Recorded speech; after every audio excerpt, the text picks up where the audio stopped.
Good morning, students. I hope you all are doing well. Today, I am going to deal with Chapter 4 of the BNSS भारतीय नागरिक सुरक्षा संहिता का अध्याय 4 करने वाले हैं। इस चैप्टर को 5 सेक्शंस में डिवाइड किया गया है। सेक्शन 32, सेक्शन 34 इस चैप्टर में बताया गया है कि कब जनता जो है पब्लिक बाउंड है मजिस्ट्रेट और पुलिस ऑफिसर को सहायता देने के लिए या किसी भी अपराध के घटित होने की इंफॉर्मेशन देने के लिए। तो आइए स्टूडेंट्स इस चैप्टर को देख लेते हैं। इस चैप्टर में सेक्शन 32, सेक्शन 34 को आज हम डील करने वाले हैं। Name of the chapter is powers of superior officers of police. कि पुलिस के जो सुपीरियर ऑफिसर्स हैं, जो हायर रैंक के ऑफिसर्स हैं, उनकी पावर्स क्या होंगी। And aid to the magistrate, magistrate को सहायता कब देने के लिए आप क्या हो, बाउंड हो। एंड द पुलिस, और पुलिस को भी सहायता देने के बारे में इसमें बताया गया है। तो यहाँ पर हम इसको 3 उसमें पार्ट्स में डिवाइड कर सकते हैं इस चैप्टर की हेडिंग को, कि powers of superior officers of police, ये फर्स्ट पार्ट है। Second part aid to magistrate and third part aid to police officers. तो सेक्शन 30 जो है वो डील करता है powers of superior officers of police. Section 30 deal कर रहा है किसके बारे में, कि जो पुलिस जो एसएचओ है उससे हायर रैंक के जो ऑफिसर्स हैं उनकी क्या पावर्स होंगी, वो कौन सी पावर्स को यूज़ कर सकते हैं। तो police officer superior in rank to the SHO, ये एसएचओ कौन होता है, ये स्टेशन हाउस ऑफिसर होता है। कोई भी पुलिस स्टेशन है तो उसकी जो सबसे हाईएस्ट रैंक का ऑफिसर होता है उसे हम क्या कहते हैं, एसएचओ कहते हैं। तो इसमें बताया गया है may exercise the same powers, वो उन्हीं पावर्स को यूज़ कर सकता है, the powers as exercised by the SHO. जो एसएचओ जो पावर्स को यूज़ कर रहा है अपने थाने के एरिया में, एसएचओ अपनी पावर्स को यूज़ कर रहा है, तो उससे हायर रैंक के जो सुपीरियर ऑफिसर्स हैं उनको भी वो पावर्स क्या की गई हैं, इस सेक्शन 30 में दी गई हैं। नेक्स्ट है सेक्शन 31। ये किससे डील करता है, हमारे इस चैप्टर का जो हेडिंग है, तो एड टू मजिस्ट्रेट। सेक्शन 31 किससे डील करता है कि कब कोई भी पर्सन बाउंड है किसको, मजिस्ट्रेट को सहायता देने के लिए, असिस्ट करने के लिए। तो सेक्शन 31 कहता है कि every person is bound to assist, कि हर कोई व्यक्ति बाउंड है असिस्ट करने के लिए, सहायता देने के लिए मजिस्ट्रेट को। किसको, मजिस्ट्रेट को या फिर पुलिस ऑफिसर को। इसमें दोनों दिए गए हैं, मजिस्ट्रेट को या पुलिस ऑफिसर को। और कौन से केसेस में बाउंड है वो जो पर्सन है, वो कौन से केसेस में बाउंड है पुलिस ऑफिसर या मजिस्ट्रेट की सहायता करने के लिए, ए बी सी इसमें यहाँ पर बताया गया है कि कौन कौन सी कंडीशंस में आप बाउंड हो किसी भी मजिस्ट्रेट या पुलिस ऑफिसर को सहायता देने के लिए। फर्स्ट वन इज टेकिंग और prevent the escape of the person. तो वो जो पुलिस ऑफिसर है और मजिस्ट्रेट है उसको क्या पावर है, उसको अरेस्ट करने की पावर है। और उस पर्सन को, जो अरेस्टेड पर्सन है, यदि वो भागने की कोशिश करता है या उसको छुड़वाया जाता है तो मजिस्ट्रेट और पुलिस ऑफिसर क्या कर सकते हैं, यदि आप वहाँ पर आसपास हो तो आपकी सहायता ली जा सकती है। तो फर्स्ट कंडीशन है कि अगर कोई भी पर्सन है जो कस्टडी से भाग रहा है तो उसको रोकने के लिए, उसको पकड़ने के लिए क्या किया जा सकता है, आपकी सहायता ली जा सकती है। तो इसके बी पार्ट में दिया गया है कि प्रिवेंशन और suppression of breach of peace, कि शांति अगर भंग हुई है उसको निवारण करने के लिए, उस शांति को बनाए रखने के लिए कोई भी ऑफिसर यदि आपकी सहायता मांगता है तो आप क्या हो, वहाँ पर बाउंड हो उस ऑफिसर की सहायता करने के लिए। नेक्स्ट सी है, सी कहता है prevention of injury attempted to commit to any public property, कि प्रिवेंट करना किसको, कि पब्लिक प्रॉपर्टी को यदि कोई क्या पहुंचा रहा है, नुकसान पहुंचा रहा है, तो उसको रोकना। यहाँ पर क्या किया जा सकता है, पुलिस ऑफिसर या मजिस्ट्रेट आपकी सहायता ले सकते हैं। तो यहाँ पर 3 जो कंडीशंस बताई हैं उन तीनों कंडीशंस में क्या किया जा सकता है, किसी भी पर्सन की एड ली जा सकती है, सहायता ली जा सकती है। वो 3 कौन कौन सी कंडीशंस हैं। सबसे फर्स्ट, यदि कस्टडी से कोई पर्सन भाग रहा है या फिर अरेस्टेड पर्सन भागने की कोशिश कर रहा है तो उसको अरेस्ट करने के लिए क्या किया जा सकता है, सहायता ली जा सकती है मजिस्ट्रेट या पुलिस ऑफिसर द्वारा। सेकंड जो कंडीशन है वो ब्रीच ऑफ पीस के बारे में है, कि यदि वो पुलिस ऑफिसर या मजिस्ट्रेट पीस को, शांति को बनाए रखने के लिए क्या कर रहे हैं, अपनी ड्यूटी कर रहे हैं और आप उसको सहायता देने के लिए बाउंड हो। थर्ड जो कंडीशन है वो प्रॉपर्टी के बारे में है कि यदि कोई व्यक्ति पब्लिक प्रॉपर्टी को क्या कर रहा है, नष्ट कर रहा है, उसे जला रहा है, उसे डिस्ट्रॉय कर रहा है, तो उसको रोकने के लिए क्या किया जा सकता है, आपकी सहायता ली जा सकती है मजिस्ट्रेट या पुलिस द्वारा। तो ये 3 कंडीशंस है जिसमें क्या है, जिसमें आप सहायता करने के लिए किसी भी पुलिस ऑफिसर या फिर मजिस्ट्रेट की सहायता करने के लिए यू आर बाउंड, यहाँ पर दिया गया है सेक्शन 31 में। अगर आपने सहायता नहीं दी, तो यदि आपने सहायता नहीं की उस पुलिस ऑफिसर या फिर मजिस्ट्रेट की, तो आपने कौन सा अपराध किया है बीएनएस की सेक्शन में। तो यहाँ पर सेक्शन 222 का अपराध कर दिया आपने, 222 धारा 222 बीएनएस का अपराध कर दिया है कि कोई भी पब्लिक सर्वेंट आपसे सहायता मांग रहा है और आप उसको क्या कर रहे हो, डिनाई कर रहे हो, मना कर रहे हो, तो आपने यहाँ पर अपराध कर दिया है। तो यहाँ इसीलिए बाउंड लिखा है कि कब पब्लिक बाउंड है, आम जनता बाउंड है असिस्ट करने के लिए मजिस्ट्रेट या पुलिस ऑफिसर को, इन तीनों कंडीशंस में बाउंड है, बाकी केसेस में बाउंड नहीं है। नेक्स्ट है सेक्शन 32। सेक्शन 32 भी इसी बारे में बात करता है कि एवरी पर्सन इज बाउंड, कि हर व्यक्ति क्या है, बाध्य है क्या करने के लिए, टू असिस्ट। यहाँ तक सिमिलर है कि असिस्ट करने के लिए, सहायता देने के लिए। यहाँ पर किसकी सहायता देने के लिए बताया गया है कि कोई ऐसा पुलिस ऑफिसर या कोई भी पर्सन जो क्या कर रहा है, एग्जीक्यूट कर रहा है वारंट को, जो एग्जीक्यूट कर रहा है वारंट को। इसका क्या मतलब हुआ, जो वारंट का निष्पादन कर रहा है। यदि कोई पुलिस ऑफिसर है, उसने किसी दूसरे पुलिस ऑफिसर को क्या किया है, वारंट का निष्पादन करने के लिए ऑथराइज किया है, तो वो जो पुलिस ऑफिसर है जिसको ऑथराइज किया गया है वारंट का निष्पादन करने के लिए, उसकी सहायता करने के लिए भी आप बाउंड हो। ऐसे पुलिस ऑफिसर की भी सहायता करने के लिए बाध्य हो जो उस वारंट का क्या कर रहा है, एग्जीक्यूशन कर रहा है। एक पुलिस ऑफिसर ने दूसरे पुलिस ऑफिसर को क्या किया है, ऑथराइज किया है उस वारंट का निष्पादन करने के लिए। हो सकता है अपने सबऑर्डिनेट जो ऑफिसर है उसको ऑथराइज किया हो वारंट का निष्पादन करने के लिए, तो आप उस सबऑर्डिनेट जो ऑफिसर है उसको भी सहायता देने के लिए आप बाध्य हो। वो यहाँ पर दिया गया है सेक्शन 32 में। सेक्शन 31 और 32 को हम एक साथ पढ़ सकते हैं, सेक्शन 31 और 32 को, क्योंकि सेक्शन 31 में क्या है, केवल मजिस्ट्रेट और पुलिस ऑफिसर है, बट सेक्शन 32 में इसको और ब्रॉड बनाया है कि किसके लिए किया गया है, कि जो पर्सन वारंट का निष्पादन कर रहा है तो उसकी भी सहायता करने के लिए आप क्या हो, बाध्य हो। नेक्स्ट है सेक्शन 33। ये क्या कहता है, ये कहते हैं every person aware of commission of an offence, कि हर एक पर्सन बाध्य है यहाँ भी किस चीज़ के लिए, जिसे पता है, अवेयर है, उसे पता है कि हाँ कोई अपराध होने वाला है या हुआ है, टू बी कमिटेड होने वाला है या फिर हो चुका है, उसको नॉलेज है, उसे पता है कि ऐसा कोई अपराध उसके वहाँ पर हुआ है। और कौन से अपराधों की यहाँ पर बात की गई है, यहाँ पर उन अपराधों की लिस्ट दी गई है, बीएनएस के उन सेक्शंस की लिस्ट दी गई है इस सेक्शन में, कि केवल उन्हीं अपराधों के लिए जो जिनकी हम यहाँ पर लिस्ट बना रहे हैं, उनके लिए आप बाउंड हो क्या करने के लिए, इंफॉर्मेशन देने के लिए किसी भी मजिस्ट्रेट को या किसी भी पुलिस ऑफिसर जो एसएचओ है उसको, पुलिस ऑफिसर है या मजिस्ट्रेट है उसको क्या है, उसको आप उस इंफॉर्मेशन को देने के लिए बाध्य हैं। यहाँ पर सेक्शन 32 आपको फिर से बाउंड करता है किसके लिए, कि कोई भी अपराध घटित हुआ है या फिर होने वाला है, और कौन सा अपराध होने वाला है या घटित हुआ है वो यहाँ पर लिस्ट दी गई है, बीएनएस के कौन से ऑफेंसेस हैं। तो उस अपराध के घटित होने के बारे में या फिर होने वाला है उसकी कोई सूचना आपके पास है, इंफॉर्मेशन आपके पास है, तो यहाँ पर आप बाउंड हो सेक्शन 33 में उस इंफॉर्मेशन को देने के लिए। धारा 33 जो है वो आपको बाध्य करती है कि कोई भी अपराध के होने के बारे में जो यहाँ पर लिस्ट दी गई है उसमें आप बाध्य हो किसी भी पुलिस ऑफिसर को या मजिस्ट्रेट को उस अपराध की सूचना देने के लिए। अब वो कौन से अपराध हैं वह यहाँ पर इस लिस्ट को हम देख लेते हैं।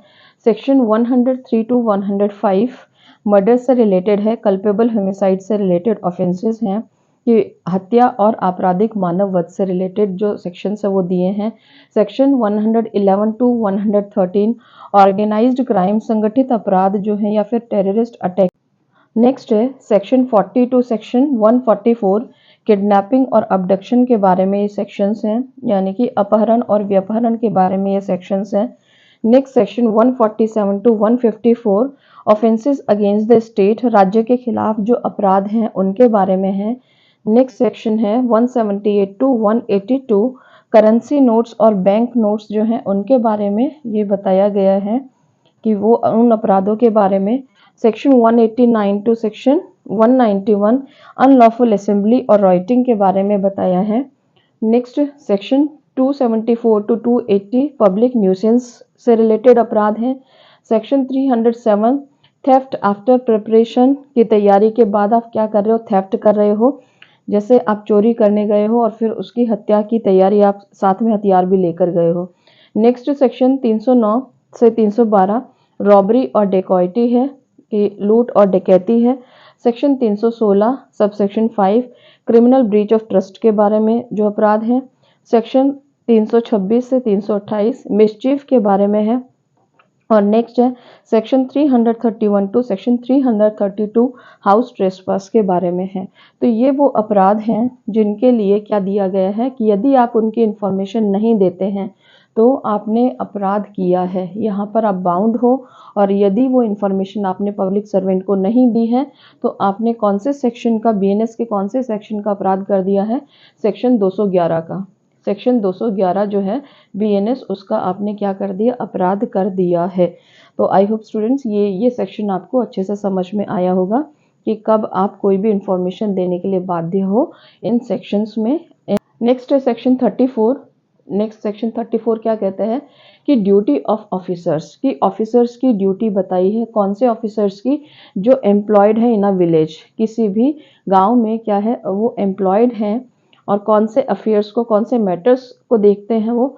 जैसे पंचायत है तो सरपंच जो है वो क्या है, वो बाउंड है। यहाँ पर ड्यूटी बताई है, बाध्यता बताई है किसकी, ऐसे पर्सन्स की, ऐसे ऑफिसर्स की जो क्या है, जो गांव का एडमिनिस्ट्रेशन वर्क से रिलेटेड हैं या फिर उस गांव में जो रह रहे हैं, वहाँ के जो रेजिडेंट हैं, रिजाइडिंग इन अ विलेज, वो भी यहाँ पर क्या है, वो भी ड्यूटी बाउंड हैं। क्या करने के लिए, टू गिव इंफॉर्मेशन, इंफॉर्मेशन देने के लिए to the nearest magistrate, nearest magistrate को या फिर नियरेस्ट एसएचओ को क्या है, वो बाध्य हैं क्या देने के लिए, उस इंफॉर्मेशन को देने के लिए। अब वो कौन सी कंडीशंस हैं जिसमें इन ऑफिसर्स को क्या बनाया गया है, बाध्य बनाया गया है। तो ए टू एफ वो कंडीशंस दी गई हैं जिनमें इन ऑफिसर्स को क्या बनाया गया है, बाउंड किया गया है कोई भी अपराध की सूचना देने के लिए। कौन कौन सी कंडीशंस हैं, ए में है receiver vendor of stolen property, तो कोई भी पर्सन, ऐसा पर्सन जो चुराई हुई संपत्ति को क्या करता है, अपने पास कब्जे में रखता है या फिर उसको क्या करता है, उसको बेचता है, उससे डीलिंग करता है, चुराई हुई संपत्ति से डीलिंग करता है। तो अगर उसके एरिया में, तो उस ऑफिसर को यदि पता लगता है कि हाँ ये पर्सन अक्सर क्या करता है, चुराई हुई संपत्ति से डील करता है, तो उसकी इंफॉर्मेशन देने के लिए पुलिस ऑफिसर या मजिस्ट्रेट को वो इंफॉर्मेशन देने के लिए वो क्या है, बाउंड है, ड्यूटी बाउंड है। नेक्स्ट बी कि प्लेस, ऐसी कोई जगह, ऐसी कोई प्लेस जहाँ पर रॉबर्स अक्सर, जो डकैत हैं या लुटेरे हैं या प्रोक्लेम्ड ऑफेंडर है, अक्सर आते जाते हैं और वहाँ पर लूट करते हैं। तो किस एरिया से वो लूट होने वाली है, यदि वो इंफॉर्मेशन उन ऑफिसर्स को मिल जाती है तो वो बाध्य हैं किसको देने के लिए वो इंफॉर्मेशन, मजिस्ट्रेट या पुलिस ऑफिसर को। थर्ड है किसी भी नॉन बेलेबल ऑफेंस को अगर हुआ है कि कोई अजमानती अपराध हुआ है या फिर सेक्शन 189 या 191 का अपराध हुआ है। सेक्शन 189 और 191 किससे संबंधित है, अनलॉफुल असेंबली से संबंधित है, जो विधि विरुद्ध जमाव है उससे संबंधित है। तो यदि वो अपराध हुआ है तो भी यहाँ पर क्या है, वो पुलिस ऑफिसर को या फिर मजिस्ट्रेट को सूचना देने के लिए बाध्य हैं। तो यहाँ मेनली ये यहाँ से जुडिशरी का क्वेश्चन आता है नॉन बेलेबल ऑफेंस के लिए कि कौन से अपराध के लिए जो ऑफिसर्स हैं जो गांव के एडमिनिस्ट्रेशन में लगे हुए हैं वो क्या है, या फिर वहाँ के रेजिडेंट हैं, वो बाउंड हैं नॉन बेलेबल ऑफेंस अगर उनके गांव में हुआ है या फिर होने वाला है तो उसकी सूचना देने के लिए। नेक्स्ट है डी, किसी की डेथ हो जाती है या फिर डेड बॉडी मिलती है उस प्रेमाइसिस में, उस जगह में या फिर कहीं भी आसपास के एरिया में, उस गांव में, तो वहाँ भी क्या है, वो ऑफिसर बाध्य है उसकी सूचना देने के लिए। नेक्स्ट है आउट ऑफ इंडिया कि यदि उस विलेज के आसपास का जो एरिया है जो इंडिया की उसमें टेरिटरी में नहीं आता है, तो आउट ऑफ इंडिया कोई भी अपराध हुआ है बट नियर द विलेज, उस गांव के आसपास, तो भी बाध्य हैं यहाँ पर सूचना देने के लिए। और नेक्स्ट है ऑर्डर ऑफ डीएम। डीएम ने कोई ऑर्डर निकाला है कि इस अपराध की सूचना देने के लिए आप बाउंड हो, तो उस डीएम के ऑर्डर के अनुसार भी वो सूचना दी जाएगी। तो यहाँ पर ये कैटेगरीज दी है A to F, जिसमें क्या है, वो गांव का सरपंच या गांव का जो भी ऑफिसर है जो गांव के एडमिनिस्ट्रेशन से क्या किया हुआ जुड़ा हुआ है उसमें, तो वो उसको वहाँ यहाँ पर इन कंडीशंस में उन अपराधों की सूचना देने के लिए बाध्य है। ये सेक्शन भी पूछते हैं, सेक्शन 34 की कौन सा ऐसा सेक्शन है जो विलेज के जो रेजिडेंट्स हैं या फिर विलेज के जो ऑफिसर्स हैं उनको बाउंड करता है। और इसका जो सबसेक्शन 2 है उसमें इन कुछ टर्म्स को डिफाइन किया है। विलेज क्या होता है, कि गांव क्या है, कि जो लैंड एरिया है वो, और प्रोक्लेम्ड ऑफेंडर कौन होगा, जिसने 10 साल या उससे ज़्यादा से अधिक अपराध किया है और वो भाग गया है, भगोड़ा है, और उसको भगोड़ा घोषित कर दिया गया है, तो वो प्रोक्लेम्ड ऑफेंडर कहलाएगा। इसको हम आगे के चैप्टर्स में भी पढ़ेंगे। और थर्ड है कि officers employed in a village, कि कौन से ऐसे पर्सन्स हैं जो एम्प्लॉयड होंगे किसी भी विलेज में, तो यहाँ पर उनको भी बताया गया है। मेनली गांव के सरपंच की यहाँ पर बात की गई है। तो यहाँ पर इन टर्म्स को डिफाइन किया है, विलेज को, प्रोक्लेम्ड ऑफेंडर को, और officers employed in a village affair, in terms को यहाँ पर डिफाइन किया गया है। तो स्टूडेंट्स यहाँ पर इम्पॉर्टेंट क्या है, section 30 note important, section 31 very important, section 31 जो है वो बहुत इंपॉर्टेंट है, क्योंकि यहाँ से क्वेश्चन पूछते हैं, सेक्शन बेस्ड क्वेश्चन पूछते हैं कि कब कोई भी पर्सन बाउंड है, किसको असिस्ट करने के लिए, मजिस्ट्रेट या पुलिस ऑफिसर को, ये क्वेश्चन पूछा जाता है। ये कंडीशंस भी तीनों आपसे पूछी जाती हैं, ये कंडीशंस भी इंपॉर्टेंट है। नेक्स्ट सेक्शन 33 वेरी इंपॉर्टेंट, कि कब कोई पर्सन क्या है, अवेयर है किसी भी अपराध के होने के बारे में, तो सूचना देने के लिए बाध्य है वो मजिस्ट्रेट या फिर पुलिस ऑफिसर को। तो सेक्शन 33 से भी क्वेश्चन आता है जुडिशरी में। और नेक्स्ट है सेक्शन 34, यहाँ से क्वेश्चन पूछते हैं, गांव का सरपंच जो है उसका रेफरेंस देते हुए पूछते हैं कि क्या वो बाध्य है किसी भी, ये कंडीशंस दे देते हैं अपराध की सूचना देने के लिए, तो यहाँ पर वो सेक्शन 34 में वो भी बाध्य है। ये सेक्शंस यहाँ पर इम्पॉर्टेंट है और ये क्वेश्चंस जुडिशरी में पूछे जाते हैं। तो इनको याद कैसे कर सकते हैं, आप सेक्शन 30 को छोड़ सकते हो। सेक्शन 31 है, उसमें आप क्या कर सकते हो कि असिस्ट, एक कीवर्ड याद रखना है, असिस्ट, सहायता देना, ठीक है। और सेक्शन 33 में क्या वर्ड, कीवर्ड याद रखना है, इंफॉर्मेशन देना इन अपराधों की। ये लिस्ट आपको एक बार गो थ्रू करनी है ताकि आपको थोड़ा ध्यान रह जाए कि ये ऐसे कौन से अपराध हैं। ये ज़्यादा गंभीर प्रकृति के अपराध हैं, इसलिए यहाँ पर इस लिस्ट को दी गई है। तो यहाँ सेक्शन 31 का कीवर्ड है असिस्ट, सेक्शन 33 का कीवर्ड क्या है, इंफॉर्मेशन, और सेक्शन 34 का कीवर्ड क्या है कि विलेज अफेयर, या फिर सरपंच से भी याद रख सकते हो। मेनली यहाँ पर नॉन बिलेबल ऑफेंस को याद रखना है। इसकी कोई भी कैटेगरी को देकर आपसे क्वेश्चन पूछा जा सकता है। डेड बॉडी वाली बात भी, कि किसी संदिग्ध अवस्था में कोई डेड बॉडी मिली है तो उसके लिए भी क्वेश्चन पूछा जा सकता है उसको लेकर। तो यहाँ पर इन कैटेगरीज को लेकर भी क्वेश्चन पूछा जा सकता है। आई होप स्टूडेंट्स ये टॉपिक आपको बहुत अच्छे से समझ में आया होगा। चैप्टर 4 किस बारे में है, ये असिस्टेंस और इन्फॉर्मेशन, दो चीज़ों के बारे में है। कब सहायता देने के लिए या फिर कोई भी इन्फॉर्मेशन देने के लिए, अपराध से संबंधित इन्फॉर्मेशन देने के लिए कोई भी पर्सन क्या है, बाउंड है। यहाँ पर इसमें सेक्शन 31 और सेक्शन 33 में बाउंड किया गया है, और अगर नहीं किया उसने वो काम तो फिर सेक्शन 222 और 211 में इसको पनिशेबल बनाया गया है। बीएनएस के इन दोनों सेक्शंस का उसने क्या कर दिया, अपराध कर दिया।